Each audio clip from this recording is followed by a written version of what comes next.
Welcome to the Outlier Podcast. I'm your host, Lauren Conlin, and happy Friday. It's the weekend. It's still summer.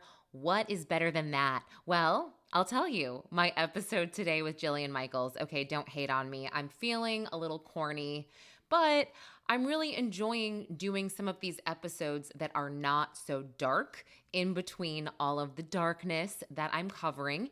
And speaking of darkness, if you liked my episodes on Sarah Boone, go to my YouTube channel, Pop Crime TV, and check out the most recent live stream that I did with Never a Truer Word, Jack Fox. It's always so hard to say that. I feel like I always truer.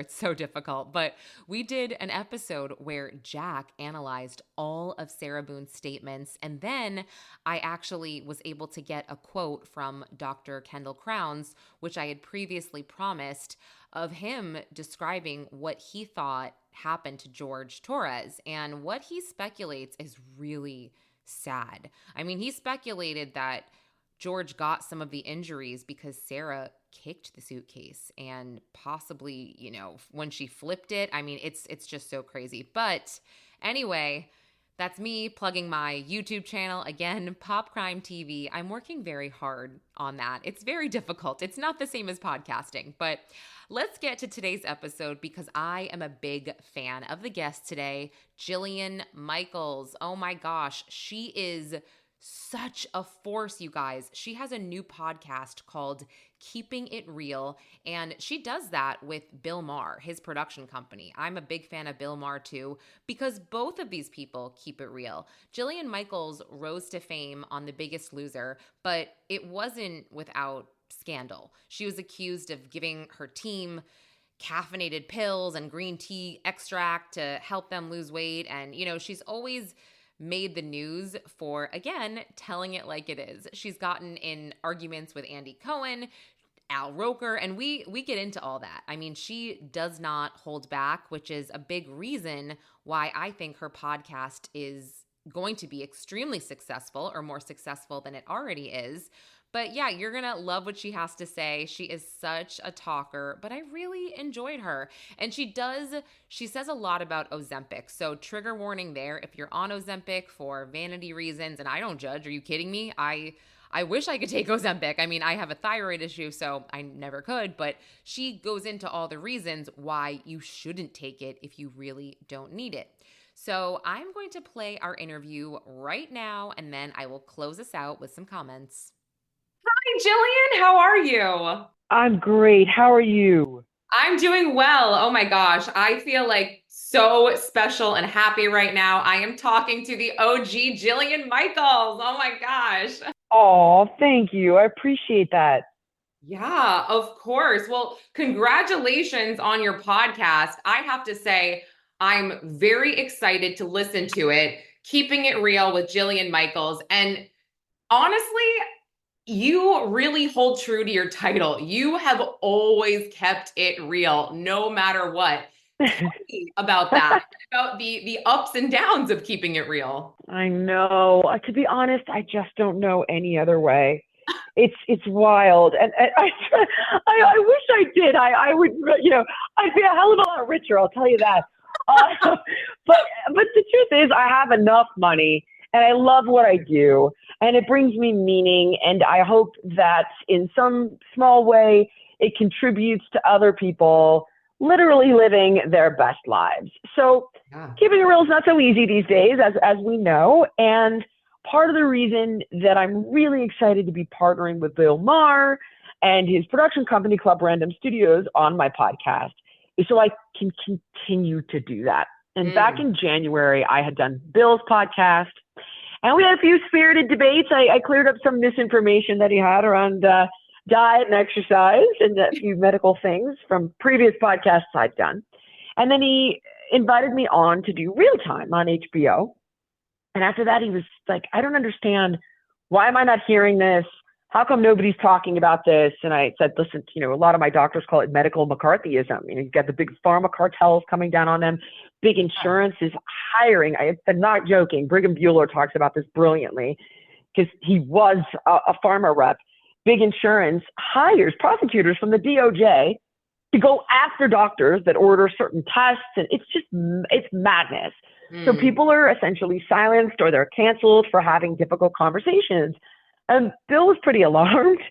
So yeah. his goal with Club Random Studios is to empower his hosts to be fearless in their search for the truth and to provide people with as many facts as possible in a judgment-free zone so they can make the right decisions for themselves and their families. Period. End of story. So we brought the podcast to video. He put his entire team of producers and bookers on it. And that's exactly what we're doing. And I really think people are going to be blown away. So we are doing Ooh. full exposés on the evils of big insurance, which, by the way, is like a Tyrannosaurus Rex. Yeah. If if big pharma is let's just say like a friggin' lizard, like they're 10 Right. times more scary, which I had no idea. Or whistleblowers who used to be lobbyists for big food and big pharma, or Dr. Mhm. Peter Attia, who's exploring why men's testosterone levels are halved over the last 30 years, or Dr. William Lee, who's a cancer researcher looking at why early onset cancer diagnoses are up in people 18 to 49 by 79% in the last 2 decades. How Yeah. come our vaccine schedules for our kids have gone from 12 shots to 70 plus? Is there anything you need to know? Is there a safer way to administer this over a longer period Yeah. of time and without being called anti-vax? It's just ridiculous. So, again, Yeah. which is a big pharma narrative of like, are they questioning hepatitis B for babies, even though it's only something intravenous drug users and people having risky sex get? Let's label them anti-vax. Like, it's just Yes. nuts. Yes. So Wait, to have these Jillian. conversations, No, this oh, is dude, it's nuts. It's nuts. well, it's so funny you brought that up. It's just speaking of, I mean, my kids are, they're 8 and they're 5, but I remember when they were born, they wanted to give them the hepatitis shot like 2 seconds after they Yes. enter this world. Like cold air hits their face Yep. and then boom, let me take them. So I had asked them, I said, can this wait like 2 weeks or something? And Yep. begrudgingly, they said, yeah, no problem. So that's really interesting you brought that up. Oh my God. You have no idea. Listen to this Yeah. week's show with Tally Means, and Okay. he explains all about how hepatitis B ended up on our kids' vaccine schedule, what it means when a drug ends up on the schedule, and Hmm. it's all about profit. So I'll give this piece to you in a nutshell. The long and the short of it is that this was developed for people having risky and dangerous sex, potentially Hmm. sex workers, and people using intravenous drugs. But they didn't want the vaccine. That's not a community that's like, oh, hold on, let me go safeguard myself, when I'm Yeah. injecting these drugs. Yeah. No, I mean, sorry, no. So now they're like, we spent all this money and put all this time in developing this vaccine, and we've lost tons of money on it. Let's get it on kids' vaccine schedule. So now, and Callie kind of explains, you realize you can just test the mother for hepatitis B. You don't need to give the kid a shot. So it's like, Yeah. if you question, well, wait, hold on, like, why are we doing this? Because remember Yeah. that everything does have a cost benefit analysis. So it's like, well, do they need to, why are we, and in such a tight time frame, all of these shots? And there are peer reviewed studies that are Mm. showing us now the chances for a child to have side effects from vaccines are greater when you condense all of these shots into a tighter time frame. We just need to be asking the questions and letting moms ask the questions without shaming them for being like a loon, putting on their tin Yeah. hat, being anti-vax. Like, it's Yeah. bananas. So I strongly encourage people to listen to that episode. My Yeah. kids are vaccinated. I didn't even know, by the way, to ask that question. I've gotten every shot under the sun because I travel a ton. I'm like, oh yeah, hit me. Mm. Oh yeah, give it to me. And it wasn't Of course. until I started to hear some of these more taboo conversations and read some of these studies that I was like, wait, whoa, whoa, whoa, whoa, whoa. Why? Yeah. What? Hold on. Why are doctors not talking about this? It's like, well, the pharma cartel will descend upon them, which is so sad. Yeah. Anyway, the No, goal is to I educate get the it. end user so they can make the right decisions for themselves. I love all of this, and I've always said, I love vaccines. They've changed our lives. They've A given us hundred percent. longevity at life. Yeah, but You are absolutely right. There's nothing wrong with asking questions and not being labeled a conspiracy theorist or whatever. And I have a Yes. friend whose toddler passed away at 2 years old, and it's not Oh my SIDS, God. obviously, but basically there's very little research around this. But his toddler essentially passed away after getting a bunch of different vaccinations at a well visit. And Jillian, I mean, pediatricians Yeah. are bonused when they are able to give, let's say, 4 vaccinations by XYZ date. They are bonused by the pharmaceutical companies. And look, 9 out of 10 Yep. kids are going to be okay, but there's like, that one kid. But I want to just say, you and Bill Mahr, I mean, this is a match made in heaven.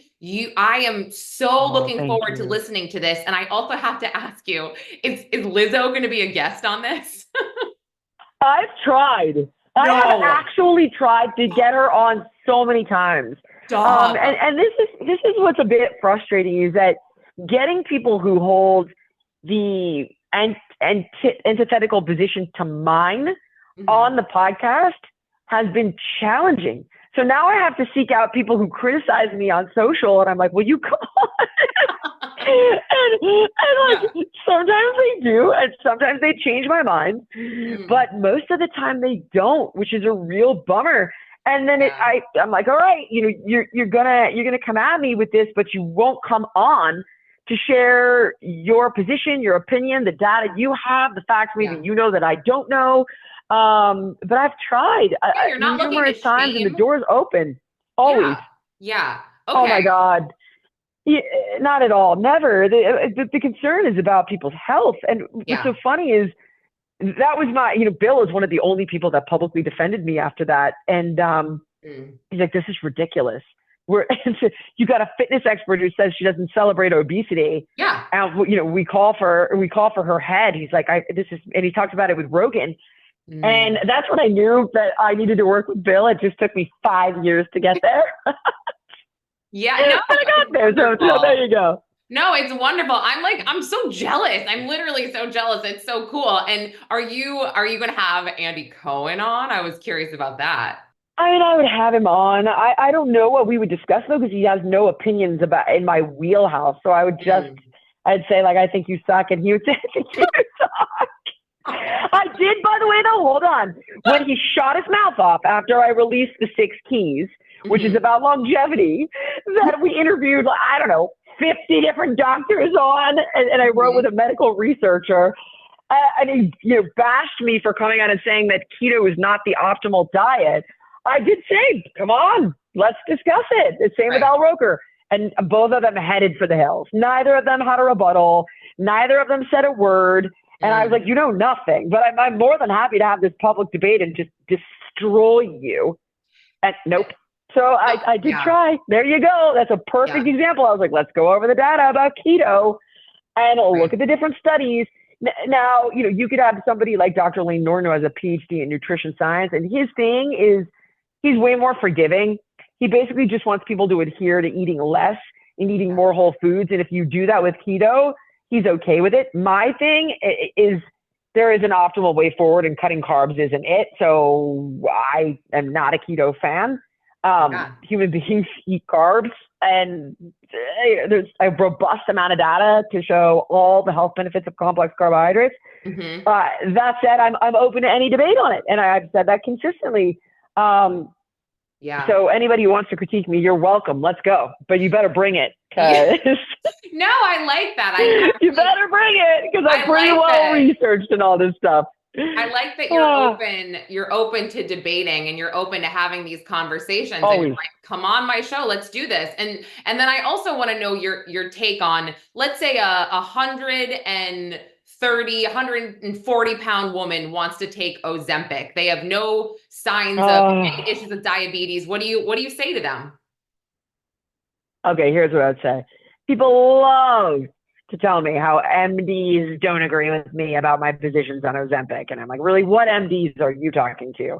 Because I interview them all day long and they all agree with me, outside of one exception, which, by the way, I have folded on, right? They're like, Right. well, Jill, listen, if they're in renal failure, if they have advanced type 2 diabetes, if they're on 12 different medications, if they already have heart disease, if they already have fatty liver disease, then we think this is an intervention that might help jumpstart them. I'm like, all right, you know what? You get me to the life or death intervention place. I've folded on this argument because so many doctors I respect have suggested it. However, all of the doctors, even the ones I don't respect, will admit to you that people who are trying to lose vanity pounds should never be experimenting with these drugs. Never. Wow. Never. And if you want me to get into all the reasons why, I hope you've got some time. Give me a couple. Okay, well, first of all, it destroys your metabolism because number one, it puts you on a starvation diet. So when we starve our body, you get what's called refeeding syndrome. So you essentially lower your metabolic set point. You burn less calories because the body is like, uh-oh, we're not eating. So it marks your epigenome. And the long story short is you F up your metabolism. You destroy your muscle. I have Dr. Attia coming on. I have Dr. Lustig on the show talking about how in DEXA scans, they're seeing people lose up to 60% of their muscle mass on this drug, which is bonkers. Oh, that's your body's metabolic engine. Yeah, no. Okay, on top of that, you have a vagus nerve that connects the gut to the brain, right? And it does a host of things on top of regulating your appetite, improving feelings of satiety. And now we're starting to see obesity doctors come out. Now, hold on. If you have advanced disease, you already have a dysfunctional vagus nerve. But if you are a person trying to lose vanity pounds, you don't. So Ozempic bypasses the vagus nerve. So when you don't use it, you probably lose it. So you arguably create a dysfunctional vagus nerve. So you're losing the inability to regulate appetite naturally. By the way, we see this in all the metadata. In all the meta-analyses, the people that get off the drug, the vast majority gain it all back and then some for the reasons I'm telling you. On top of which, you've got all those side effects of pancreatitis, intestinal blockage, stomach paralysis, the risk of thyroid cancer, which is small but still there. Don't believe anyone who tells you that it isn't because they are lying. Nausea, vomiting, constipation. We do know that the drug is gut dysfunction. It slows down stomach motility. We know that it's messing up your microbiome. What do you think that looks like down the road as we're just beginning to learn the role that a healthy microbiome plays in everything from regulating mood to managing our immunity, to assimilating our nutrients? There's one study, and this is so gross and scary, where I think it was the Mayo Clinic, forgive me, I don't have it in front of me, but they looked at patients who were going to go in for gastric bypass surgery, and they fed them this radioactive isotope. And essentially they looked in their gut and they found there's in 76 patients who were going to get gastric bypass. In 23 of them, they found something called a bezoar in their gut. Just Google it and try not to puke. Okay. It is this ball. Oh my God, dude, you have no idea. Ew. It is this ball of undigested gunk. You'll freak out. It's so gross, which arguably then becomes an intestinal blockage, right, over time.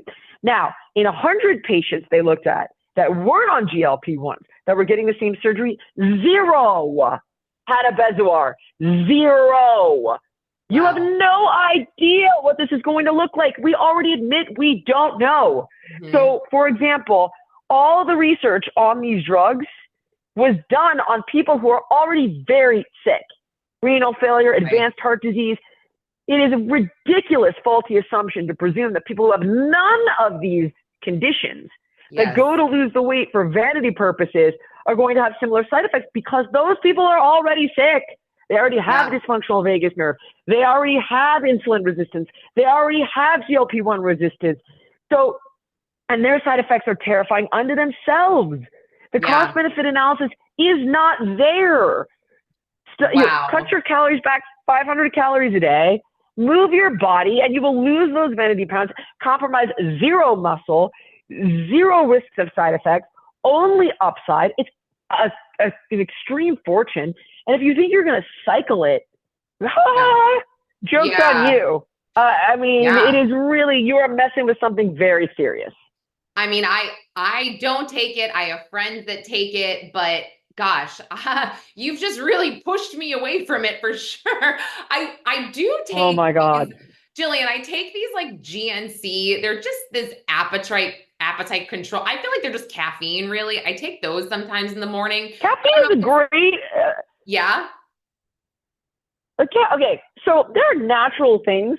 Natural. So by the way, you'll see doctors, I've never seen anything like it, flat out lie on social media. So there was this one doctor in a podcast with a friend of mine, Callie Means, and they were debating, and I won't say her name, but I'm sure you can find it. This is on a Mark Hyman podcast, and she's like, "This is a natural peptide, Callie," and I was like, "This bitch, it is not. It is a replica of a natural peptide. The natural peptide stays in your body of the shelf life of 15 minutes. This is in your body for 7 days. Whoa. And it was something that they replicated off of the venom from a lizard. I'm actually not joking you. It is not naturally occurring. So if you want to mess around with a pre-workout supplement, I love this stuff. I've loved it for years. But a few things to be mindful of. Number one, talk to your doctor because it could interfere with the medication you're on or a medical condition you have. Yes. Number two, make sure that this is third-party lab tested. So what they claim is in the product is actually in the product. There's a ton of corruption with supplements. But if it's third-party lab tested, which is an independent lab, they'll find stuff in there that isn't meant to be in there. And they're checking to make sure that what you say is in there is in there. Number three, look for products that don't have fillers. No fillers, no, garbage and crap in the product. Read it. You'll see it on the label, right? Number four, personally for me, I'm for food-based supplements, and do your own research on the doses. Because, and full disclosure, I invested in a supplement company called Allia Naturals. So I have a bias. You need to do your own homework without question.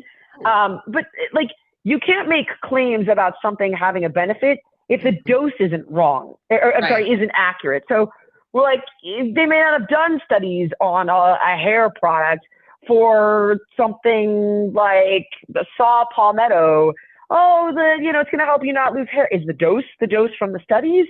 So do your own homework on it. Make sure there's no dangerous side effects. Talk to your doctor. But those are some things that you should look for when purchasing supplements. And caffeine does. There's no question. There are certainly things. Cinnamon, capsaicin, cocoflavanols.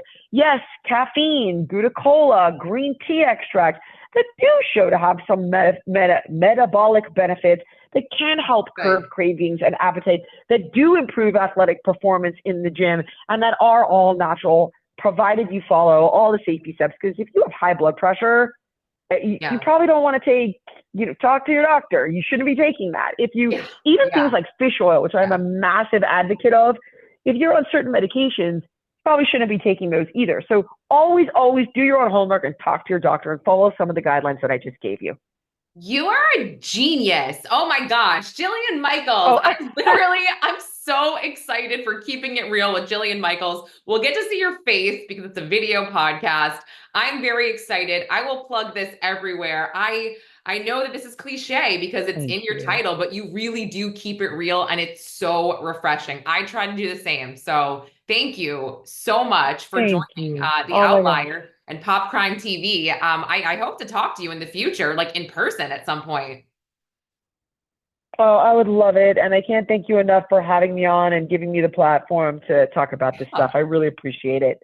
Of course. Best of luck, Jillian. You rock. That was Jillian Michaels, and I want to point out that her podcast is now available on video. So she's had this podcast, but now you can actually watch it. I will have a link in the episode notes. And like I said, she really keeps it real. I was laughing about when she was talking about the whole Andy Cohen thing and Al Roker, and then Lizzo. I mean, she did get dragged for basically saying that obesity is not healthy. And she's an expert. She's a nutritionist. She's a personal trainer. So I don't think that's super necessary for people to drag her for saying obesity is not great. So don't drag me for that.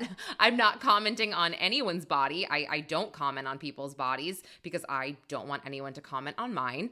But if I was in the profession of being, a personal trainer or a healthcare provider, sure, I think that it's okay to comment. But anyway, thanks for listening, guys. If you like this podcast, don't forget to rate and subscribe on Apple or wherever you listen, and check out my YouTube, Pop Crime TV, and my other show, of course, Wednesday nights at Primetime Crime Show on YouTube. Until next time, I'm Lauren Conlin.